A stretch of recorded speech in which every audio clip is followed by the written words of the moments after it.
Mari, sinyalnya. Oke.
Oke, kita ke sini ya.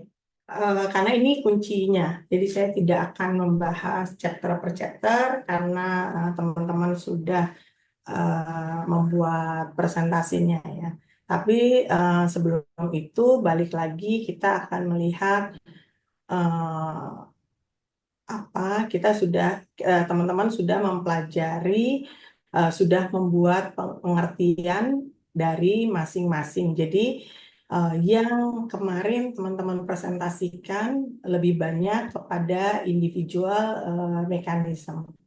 Nah, sebelumnya kita harus sama-sama memahami terlebih dahulu. Saya ingin memastikan sebaiknya teman-teman memastikan ya supaya tidak eh, mengulang dari awal, pastikan 5 artikel yang saya minta teman-teman mencari, 5 artikel yang teman-teman punya sebaiknya terdiri dari ada systematic literature review yang isinya adalah terkait dengan konsep dari topik yang menjadi tanggung jawab kelompok ya, karena jangan dianggap remeh ya.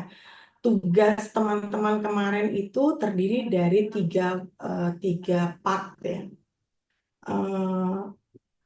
Saran saya gini mungkin ambil kertas sambil take note ya. Karena ini sambil saya menjelaskan untuk tugas akhir, sambil ini konsep dari organizational behavior.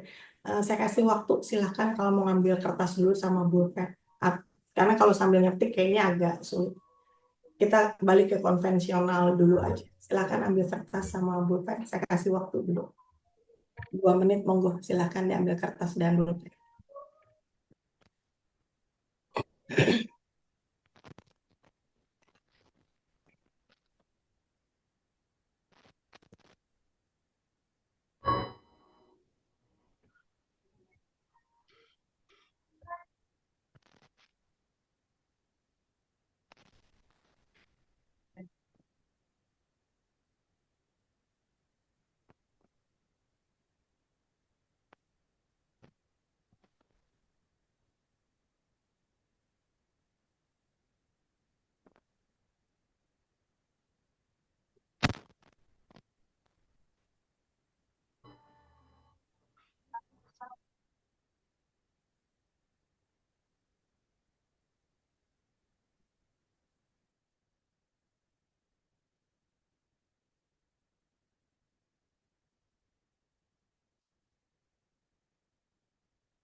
Dah ya, oke.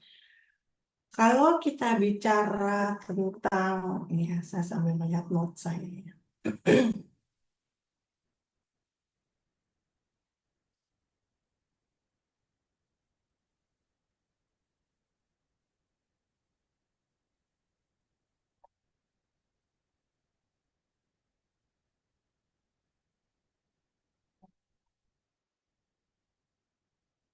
Kalau kita bicara tentang organizational behavior, kita bicara tentang bagaimana kita mencoba memahami, mengerti, menjelaskan satu kesatuan, keseluruhan organizational mechanism, group mechanism, individual karakteristik, individual mechanism, yang dia akan membentuk individual outcomes.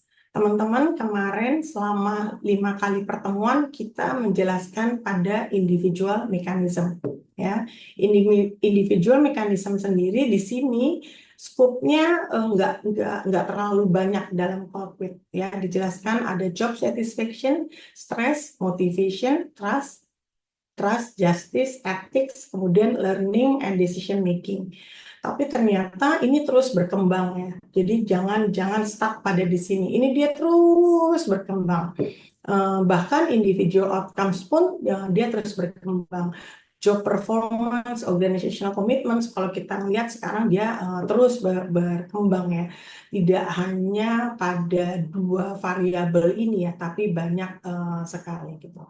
Kalau teman-teman bisa lihat, mau melihat lebih banyak, teman-teman bisa di Google Scholars itu ada satu artikel yang bagus, The Roles of Individuals and saya ketik di ini, saya ketik di chat room ya, atau nanti saya kasih ke grup ya, di grup ke Mbak Kiki PIC.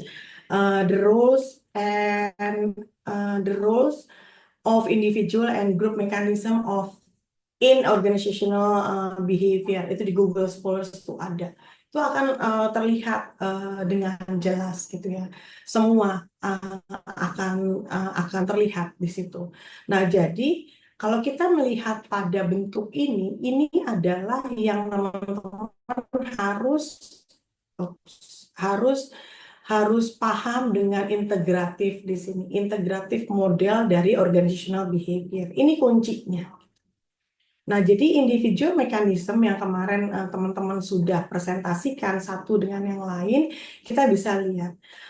Dari bentuk individual mechanism ada analisis secara detail tentang job performance, stress, motivation, trust, justice. Dari bentuk ini terlihat bahwa job performance ya, ada organizational commitment didefinisikan sebagai perilaku ya, sebagai perilaku yang berkontribusi ya pada tujuan sebuah organisasi. Jadi individual outcomes ini sebetulnya adalah hal-hal yang berkontribusi pada tujuan akhir dari sebuah organisasi. Kalau ingat grup berapa ya yang presentasi tentang job performance gitu. Job performance dilihat dari ada task performance, di situ ada citizenship behavior, ada counterproductive behavior. Kalau nggak salah ya ada kelompok yang mempresentasikan itu. Nah, di sini kita bisa lihat kemarin kelompok yang mempresentasikan di sini jelas bahwa job performance itu erat sekali dipengaruhi oleh motivasi. Jadi ketika motivasi dalam hal ini adalah individual mechanism, dia mempengaruhi pada individual outcomes.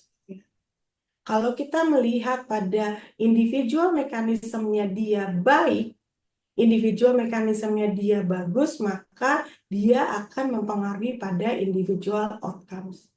Ya, termasuk pada stres. Stres itu adalah reaksi psikologis terhadap tuntutan dari organisasi ya, tuntutan dari sebuah organisasi yang dia akan mempengaruhi terhadap individual outcomes. Jadi stres itu adalah satu kondisi reaksi psikologis terhadap tuntutan yang melebihi kapasitas ya, yang melebihi kapasitas individu. Nah, stres sendiri itu terbagi menjadi 2 ya, ada challenge stressor, ada hidden stressor gitu ya, yang dia menjadi stres yang menantang, ada stres malah yang dijadikan sebagai hambatan. Ya, sedangkan kalau motivasi sendiri dia di sini kita anggap sebagai dorongan gitu ya. Nah, kemudian ada di individual mechanism, di situ ada trust, ada justice, dan ada ethics ya. Trust itu adalah satu kepercayaan terhadap atasan rekan kerja yang dapat mempengaruhi kerjasama dan kesediaan saya karyawan untuk terlibat gitu ya. Terlibat eh, terlibat terlibat membantu terlibat membantu di luar tugasnya gitu ya. Di luar tugasnya saya siap untuk membantu. Tapi yang paling penting adalah trust. Saya percaya pimpinan saya percaya terhadap rekan saya. Jadi saya siap membantu di luar pekerjaan saya. Ya, sedangkan justice sendiri di sini adalah keadilan ya. Keadilan di sini bukan berarti keadilan harus dibagi rata gitu ya. Tapi keadilan di sini terbagi menjadi tiga ya, ada distributif, ada prosedural, dan ada interaksi. Kemudian ada ethics adalah fokus pada keputusan dilihat dari nilai-nilai moral. Kemudian ada di sini masuk pada learning and decision making. Oke. Itu lebih kepada poin-poin. Nah, sekarang saya akan menjelaskan secara umum. Oke, ini yang teman-teman harus melihat. Yang dimaksud dengan individual outcomes, ini yang harus mungkin sedikit dicatat ya. Ini adalah hasil akhir, individual outcomes adalah hasil akhir yang diukur dari perilaku individu dalam satu organisasi. Nah, ini yang harus dicatat sama teman-teman. Individual outcomes adalah hasil akhir dari perilaku individu ya dalam sebuah organisasi.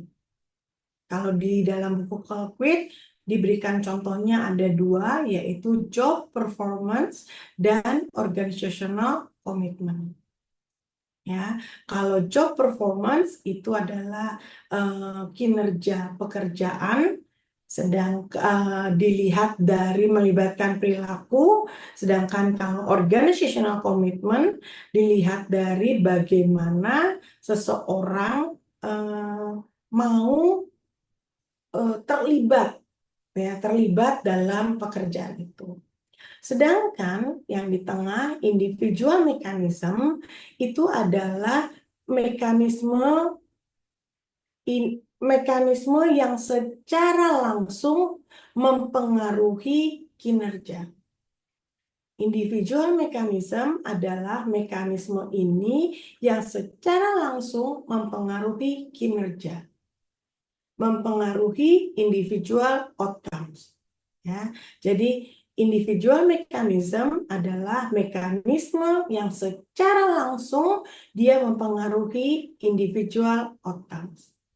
Ya, gitu. Jadi teman-teman harus melihat itu individual secara langsung mempengaruhi terhadap mekanisme secara langsung mempengaruhi terhadap individual outcomes. Oke. Nah, sebelum kita sampai ke sini ada satu yang harus teman-teman pahami, apa itu organizational behavior. Kita balik ke sini. Poin dari organizational behavior adalah teman-teman harus melihat pada sebentar.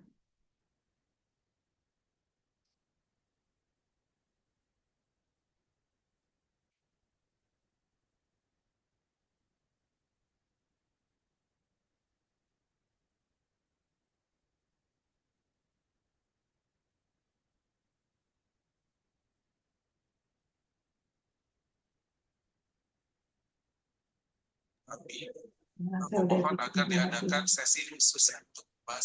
Mic-nya nggak putus ya, disconnect ya. Pak Belum. Karim. Siap Pak B.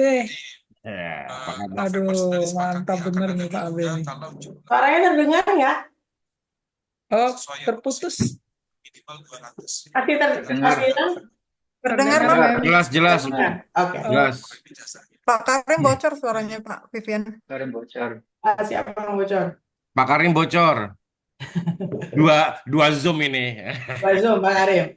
Ya, dua Zoom. Luar biasa, luar biasa. Oke, teman-teman, kalau kita mau belajar tentang organizational behavior, teman-teman harus belajar tentang teori ekspektasi teori. Bentar ya, saya share. Mana ini? Nah, nih, terlihat nggak? Two factors equity theory, ini grand theory ya.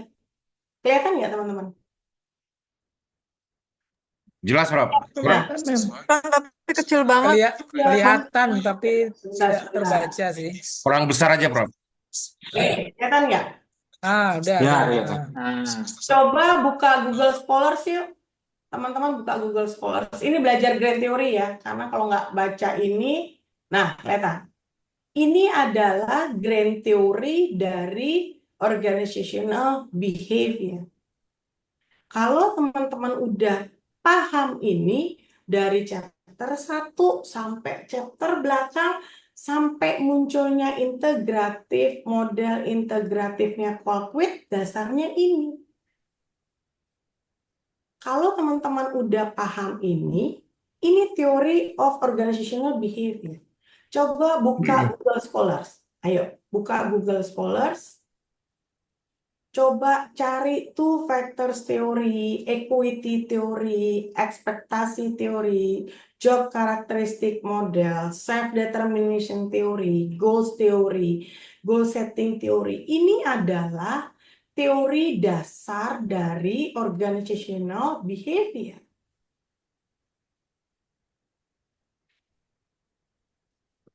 Kalau kita sudah paham ini, model integratif integrationnya Colquitt mau diputer kayak gimana, kita akan paham.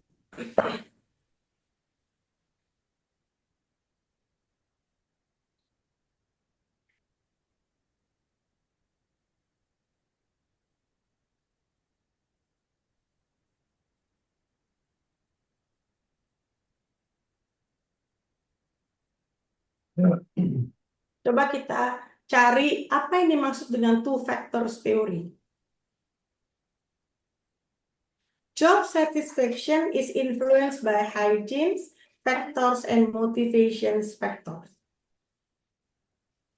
Jadi organizational behavior, perilaku organisasi, turunannya ini.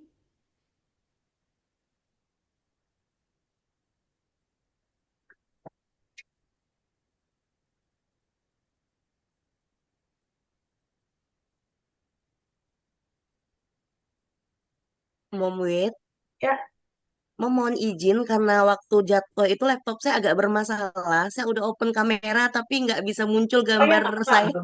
Ya, nggak Mohon apa-apa. izin ya, Mom. Iya, iya, iya. Makasih, Mom. Oke.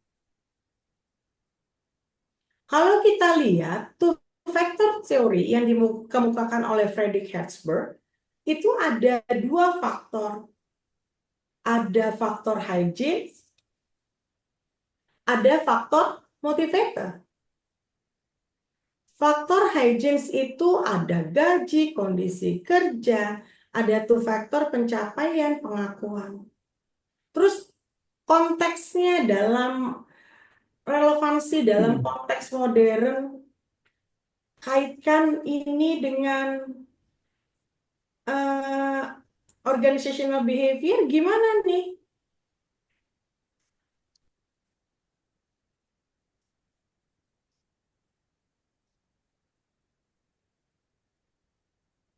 Ayo.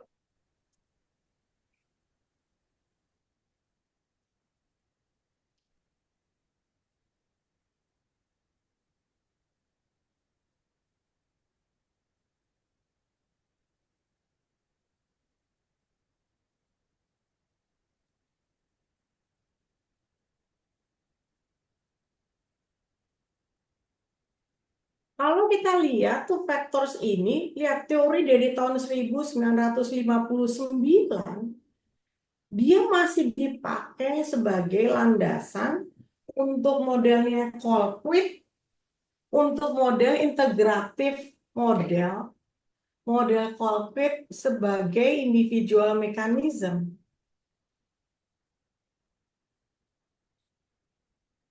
Karena menjelaskan bagaimana perilaku individu dalam organisasi akan selalu dipengaruhi oleh faktor-faktor internal. Benar nggak, teman-teman? Betul, Prof. Benar. Dalam kehidupan kita nggak bisa naif. Benar ya? Iya. Kepuasan kerja, kinerja, organizational commitment pasti dipengaruhi oleh yang namanya faktor-faktor internal. Pasti dipengaruhi oleh yang namanya perilaku individu. Inilah yang dimaksud dengan organizational behavior.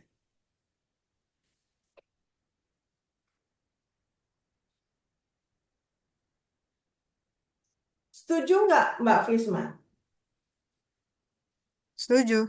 Iya. Iya. Setujunya dalam hal apa? Khususnya coba, job karakteristik model, kalau kita lihat, ini kita bicara dalam, ini masih kita bicara dalam two model factorsnya Herzberg ya, tahun 59 ya. Ini kita masih bicara model tahun 59 ya, Bapak Ibu ya. Coba kita lihat. Kaitkan coba two models ini ya, dengan integratif. Bapak Ibu sandingkan ya. Sandingkan nih. Coba sandingkan si two factors teori dengan integratif modelnya Colquitt. Sandingkan coba. Sandingkan bagaimana two factor teori tadi yang barusan saya jelaskan, individual mechanism dengan individual outcomes. Saya tadi sudah ngasih brainstorming tuh di depan. Secara bla-bla. Di depan, setengah jam tadi di depan, saya merangkum presentasinya teman-teman. Sekarang saya mulai masuk nih. Yang saya selalu jelaskan ke teman-teman, KKNI 9. Nah, kita masuk nih sekarang ke KKNI 9, yuk.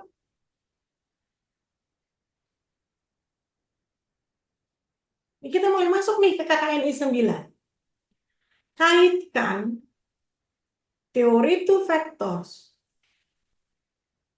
Herzberg dengan integrative model of organizational behavior yang diperkenalkan oleh Colquitt. Ya, bagaimana two factors teori ini mempengaruhi model integratif itu. Ayo dianalisa.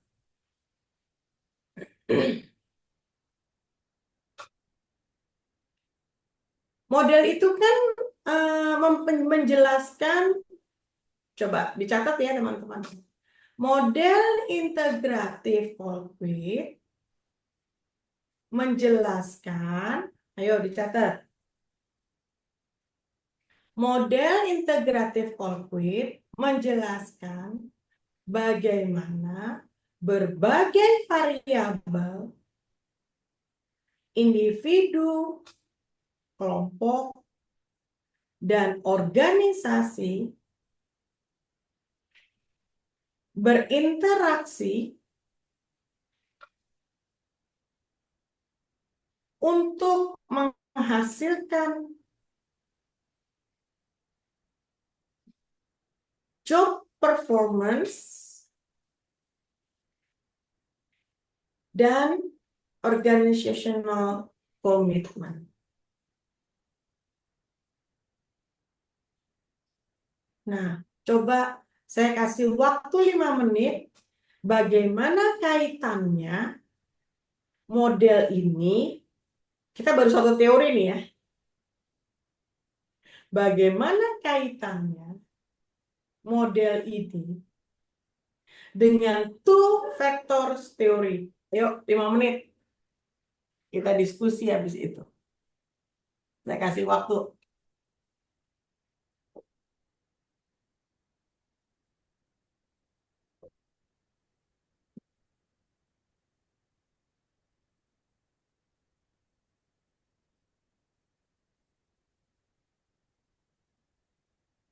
Bagaimana teori two factors?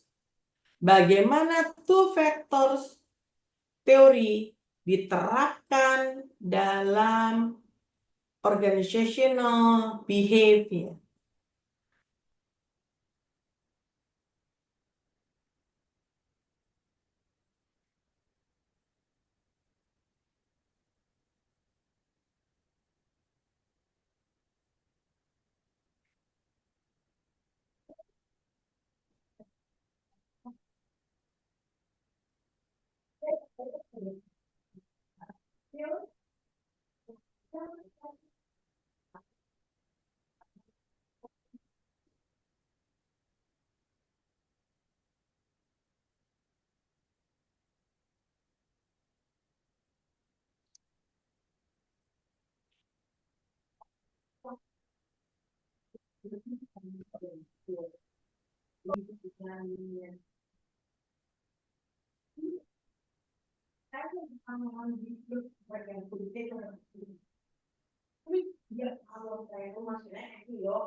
Ayo, siapa yang berani? Mau mulai?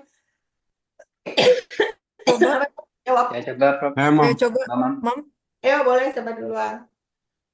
Pak Ifman, Pak Ari, siapa sih? Pak siapa? Pak If. Pak Is, boleh, monggo. Ya, mengaitkan antara teori dua faktor dengan modelnya Colquitt ya, Mam. Ya, silakan. Jadi kalau kita lihat dulu teori dua faktor ini kan membagi faktor-faktor menjadi dua kelompok ya. Pertama faktor motivasi dan juga faktor hygiene. Nah, faktor motivasi ini kan yang faktor-faktor yang meningkatkan kepuasan kerja, Oke, good. pencapaian pengakuan tanggung jawab dan lain-lain. Kemudian faktor hygiene lebih kepada faktor-faktor yang mengurangi ketidakpuasan. Nah, kalau kita kaitkan dengan modelnya Colquitt, maka motivator dari teori dua faktor ini akan sangat mempengaruhi secara positif job performance dan organizational commitment, karena ini memperkuat hubungan individu dengan pekerjaan. Sementara faktor hygiene ini lebih berpengaruh kepada stres individu. Kaitannya dengan job performance, maka kalau motivator itu dia akan memperkuat past performance. Sementara yang hygiene itu dia akan lebih mengurangi ketidakpuasan atau dia bisa mengurangi stres kalau itu diterapkan dengan baik. Sementara kalau kaitannya dengan organizational commitment, maka dari teori dua faktor ini maka faktor motivator itu lebih nanti berpengaruh pada afektif komitmennya. Karyawan akan merasa terikat secara emosional dan terlibat secara personal kepada organisasi. Sementara kalau faktor hygiene itu lebih kepada hanya sekedar mempengaruhi continuous commitment, di mana karyawan tetap bertahan di organisasi karena faktor eksternal ya seperti gaji, kemudian kebijakan yang adil, stabilitas dan lain-lain. Jadi kira-kira begitu, Prof. Jadi dia model Colquitt ini teori dua faktor menjadi bagian integratif dari model Colquitt yang memberikan kontribusi terhadap bagaimana organisasi bisa mengatur-ngaturnya sehingga nanti berpengaruh terhadap individual outcome dalam bentuk job performance dan organizational commitment-nya. Oke, good. Pak, good. Bagus, Pak. Nah, teman-teman akan lebih sempurna lagi. Ini kalau kita di kelas lebih enak ya, kita bisa buka. Khususnya buat teman-teman grup berapa ya yang menjelaskan ini, kan ada di papernya ada yang menjelaskan lebih bagus lagi kalau ditambahkan dikaitkan dengan teorinya ya Pak. Jadi kan kalau di two factors teori itu kan dia juga menjelaskan tentang, jadi ada dua tadi kan Bapak sudah menjelaskan tuh definisinya ya, job performance dan ini.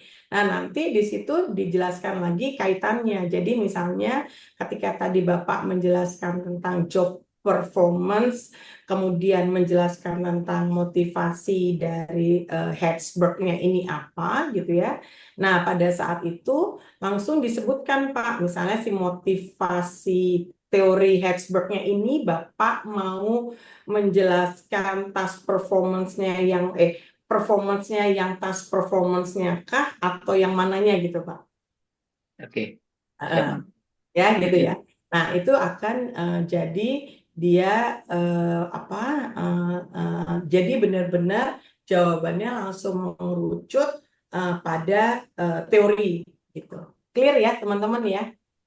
Nah, itu pada saat nanti kalau kita UTS, nah teman-teman jawabannya sudah harus mengerucut seperti itu. Nah, kalau pertanyaannya adalah itu kan kalau kita tadi pertanyaannya menerapkannya pada eh, teori two factors dengan model integratif ya.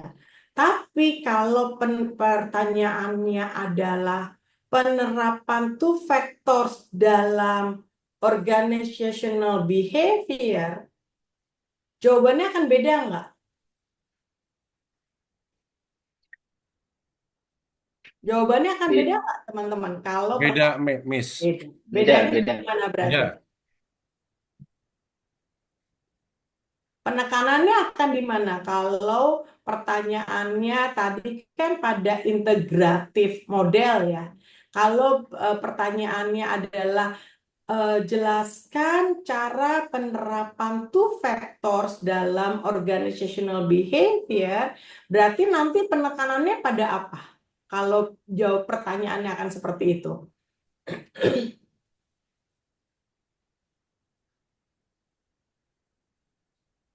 Jawabannya nanti penekanannya akan apa? Kalau pertanyaannya akan pada dalam penerapan organizational behavior. Bagaimana two factor theory itu berpengaruh langsung terhadap apa ya mekanisme individu dan kelompok di dalam pencapaian tujuan organisasi gitu. Akan menjelaskan pada berbagai Mekanisme individu dan kelompok, dinamika kelompok dalam pencapaian tujuan organisasi. Iya, berarti bukan hanya menjelaskan pada individual outcomes ya. Iya, lebih luas. Iya, akan lebih luas. Oke, sekarang kita coba ke teori yang terbaru. Yuk, kita coba buka goal setting teori, teman-teman. Ini kan dari yang tertua ya. Sekarang kita cari yang termuda, goal setting teori. Ayo coba buka Google Scholars.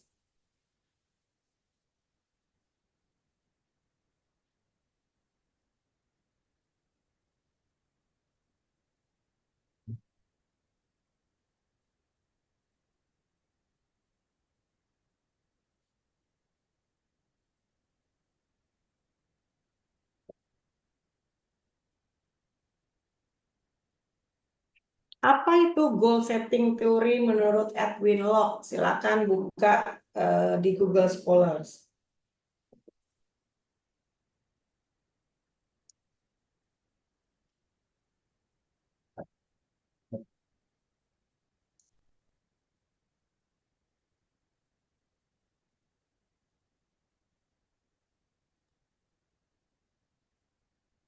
Izin ikut menjelaskan, Mom. Sebentar dulu ya, Oke. baca dulu sebentar.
Oke, silakan.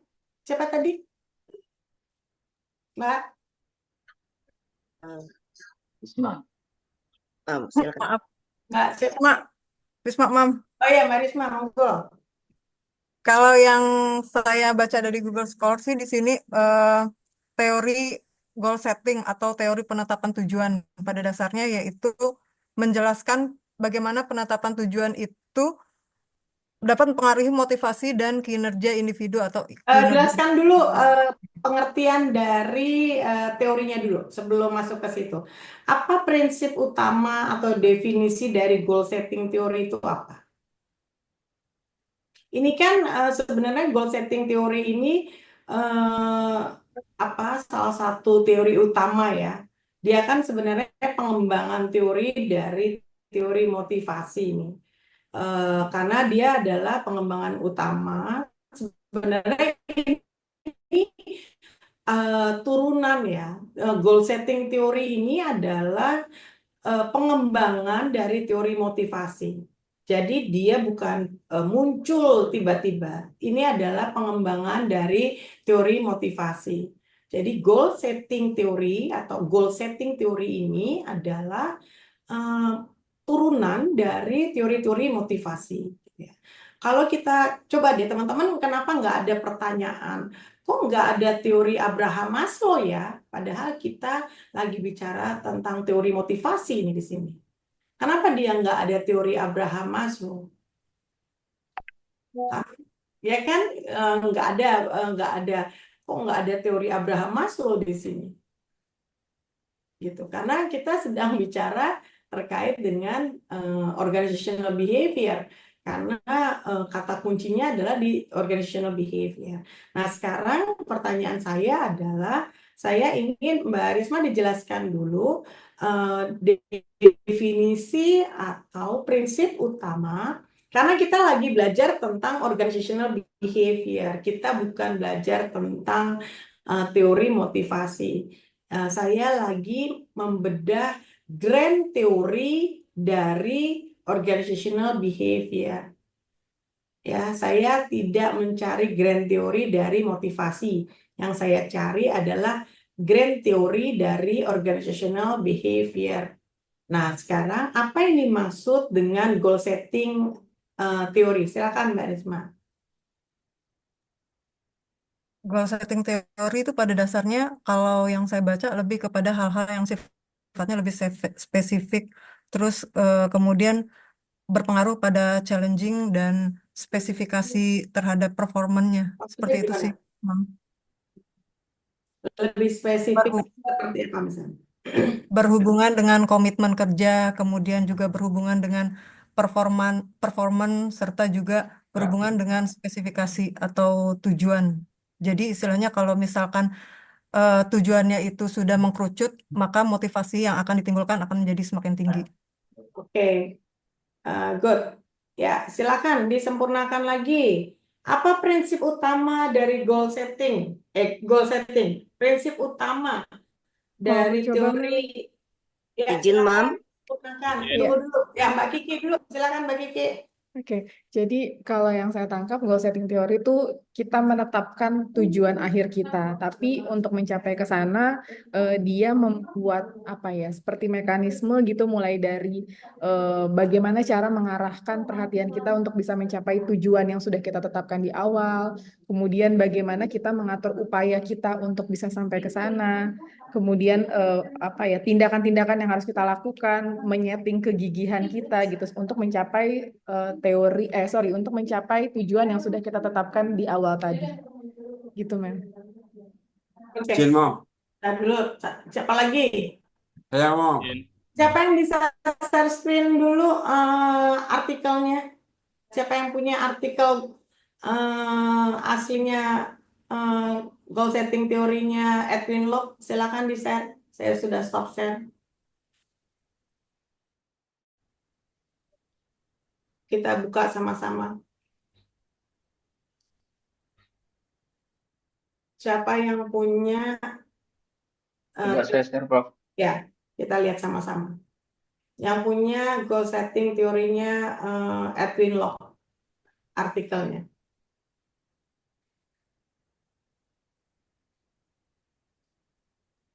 Biar saya nggak usah buka-buka.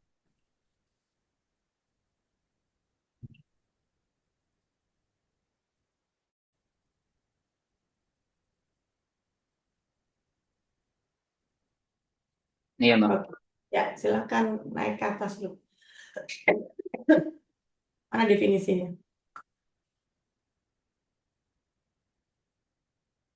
Jadi intinya kalau goal setting theory itu kalau kita menetapkan tujuan yang lebih spesifik dan lebih menantang dan itu diakui oleh seorang individu, maka itu akan bisa membuat dia lebih termotivasi daripada sekedar tujuan yang sifatnya umum.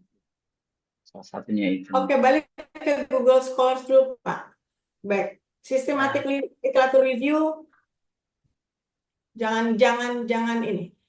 Oh, jangan ini. Oh, Systematic bisa. review goal setting theory. Ini saya stop dulu ya, Mas. Enggak, back aja, nggak apa-apa. Back. Teman-teman coba cari Oh, systematically review atau theoretical review goal setting theory.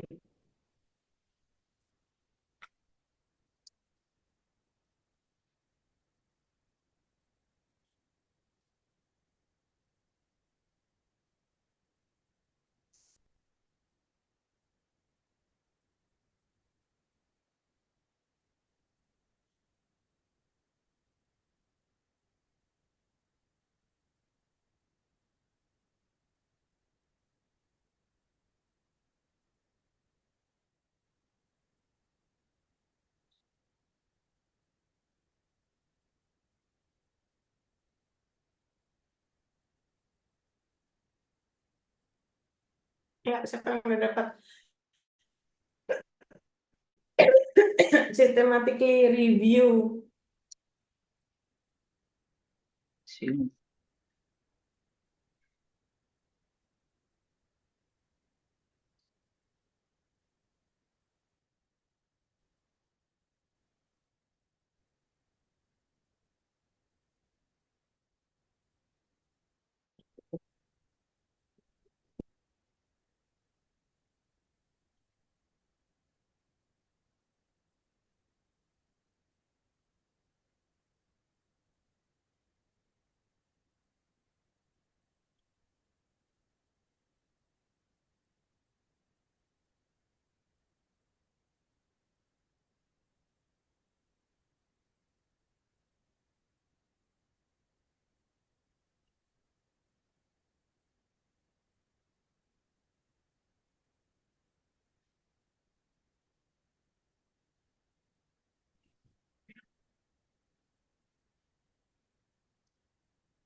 Belum ada yang dapat?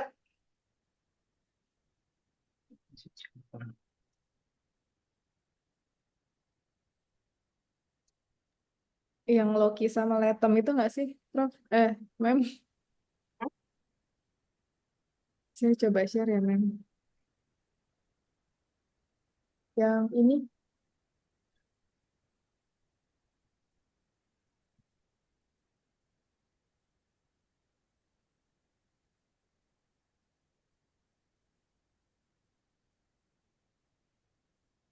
Iya, sama dapatnya ini. sama ya? Iya, dapatnya ini.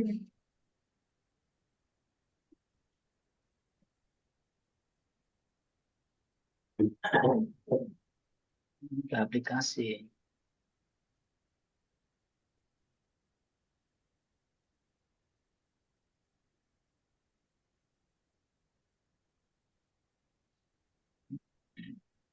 Ya, saya juga lagi nyari.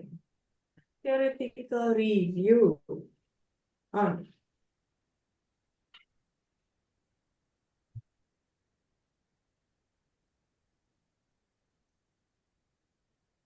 dapatnya ini nih, historical overview of goal setting Nah, theory.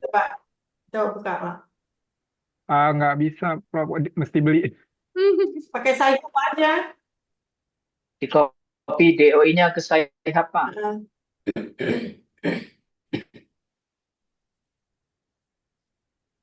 Buka Sci-Hub, di copy DOI-nya biasanya berbuka.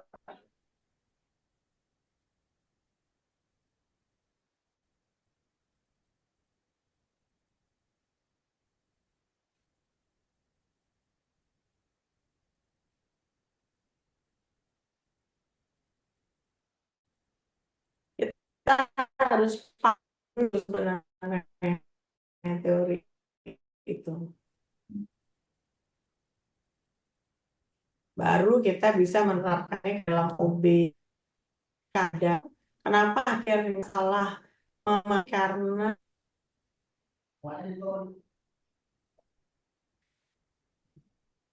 kita suka ini, udah nggak perlu yang oh ya, teori tadi.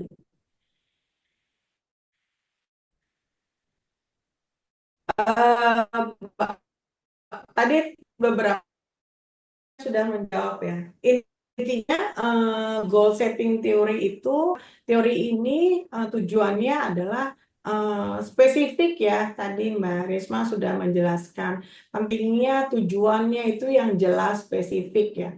Ujungnya adalah kan kinerja. Tapi artinya kita balik ke sini ya, ke teori ini. Ini adalah sama tim ya. Nah, bentar ya, bentar. Nah, ini artinya ya Bapak Ibu semua teman-teman, teori-teori inilah yang kalau kita lihat kita masih ke goal setting teori ya. Ini menunjukkan bahwa goal setting teori dalam satu organisasi di atas kita bicara tadi two factors teori ya yang sudah dijelaskan terlihat dari teori yang paling simpel ya, memotivasi itu muncul dari dalam individu sendiri gitu ya. Looks so simple gitu di tahun 59 untuk dalam mencapai individual outcomes yaitu job performance dan komitmen masih terlihat simple gitu. Munculnya adalah bagaimana sebuah organisasi faktor individunya itu lebih dominan, motivasi itu faktor simple, ekspektasi. Terus muncul mulai equity, ekspektasi, teori, karakteristik. Makin ke sini gitu ya, ternyata nggak semudah itu. Organisasi sudah mulai harus menentukan goals gitu ya. Yang waktu minggu lalu ketika di kelas ya, kita banyak diskusi di kelas, banyak sekali kita diskusi yang dalam berbagai kasus kita melihat bahwa memang organisasi itu sudah mulai banyak harus memberikan challenge gitu ya. Dan yang paling penting adalah organisasi nggak bisa menuntut begitu saja, tapi harus ada goals. Nah, disinilah muncul teori yang namanya goal setting theory. Nah, di dalam goal setting theory ini spesifik yang tadi disampaikan. Jadi kita nggak bisa bilang hanya oke, ke depan kita harus ada peningkatan performance tapi harus clear. Clarity, kejelasan, tujuan, kejelasan itu harus seperti apa gitu ya. Nah, aplikasinya kita ingat ya minggu lalu pada saat presentasi di kelas kita ada mention tentang KPI, Key Performance Indicator, bagaimana harus sangat jelas evaluasi kinerjanya, tapi kita tidak lupa juga ada pengembangan karir, kita juga harus jelas karir sumber daya manusianya juga harus jelas gitu ya. Kemudian di sini kita lihat kalau teman-teman nanti bisa googling gitu ya, di dalam Google Scholars gitu ya, begitu banyak studi empiris yang dilakukan oleh Locke dan Latham gitu ya. Banyak sekali Locke dan Latham di sini melakukan studi empiris yang menunjukkan bahwa tujuan yang spesifik dan challenging ya yang dilakukan dibuat oleh organisasi akan meningkatkan kinerja yang lebih baik dibandingkan ketika sebuah organisasi tidak melakukan itu. Nah, jadi apa kaitannya dengan organizational behavior? Nah, balik lagi ke model integratif gitu ya.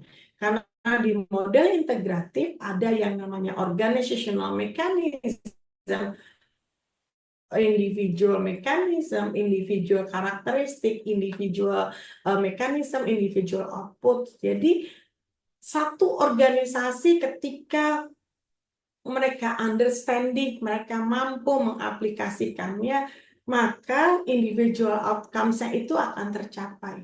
Individual outcomes akan tercapai, maka individual organisasi akan tercapai. Nah, jadi kalau kita lihat di sini bagaimana goal setting ini dapat diintegrasikan dengan integratif model mekanisme individu sama seperti tadi. Job performance dan organizational commitment gitu ya akan tercapai. Kenapa? Motivasi sebagai individual mechanism itu pasti akan kita akan semakin termotivasi gitu ya. Individual mechanism kita, individual mechanism kita itu pasti akan termotivasi ketika kita dikasih tahu akan ada goal yang spesifik secara otomatis gitu ya. Kita pasti akan berkontribusi dengan lebih baik gitu ya. Saya akan termotivasi gitu ya. Ketika saya tahu bahwa ada goals yang disetting secara clear, secara spesifik. Ini loh. Nah, tapi nanti pada saat teman-teman menjawab harus dikaitkan seperti yang saya sampaikan di kelas, ada teorinya, ada kajiannya, ada contohnya. Nah, itu yang dituangkan di dalam lembar jawaban pada saat nanti teman-teman ujian gitu ya. Jadi tidak bisa hanya sekedar bla bla bla, tapi harus menunjukkan. Menurut Edwin Locke ada teori goal setting teori. Salah satu contohnya adalah goal setting teorinya misalnya menentukan clarity, kejelasan tujuan, kaitannya dengan model integratif, khususnya individual mechanism-nya terkait dengan motivasi, jelaskan motivasi itu apa, kemudian dikaitkan dengan individual outcomes, dan seterusnya. Nah, itu jadi nanti teman-teman bisa membuat kajiannya seperti itu. Ya, jadi in general teman-teman sekarang akan mencoba membuat gitu ya. Saya akan meminta teman-teman latihan membuat kajian ya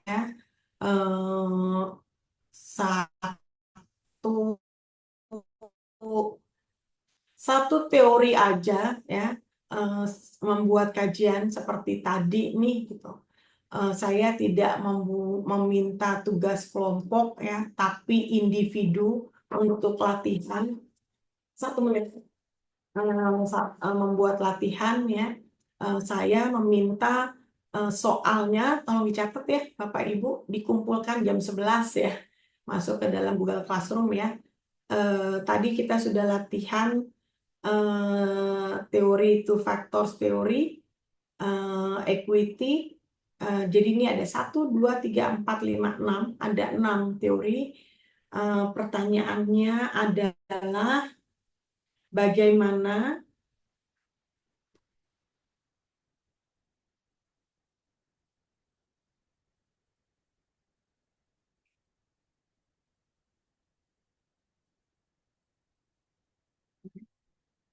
kaitkan ya teori ini dengan model integratif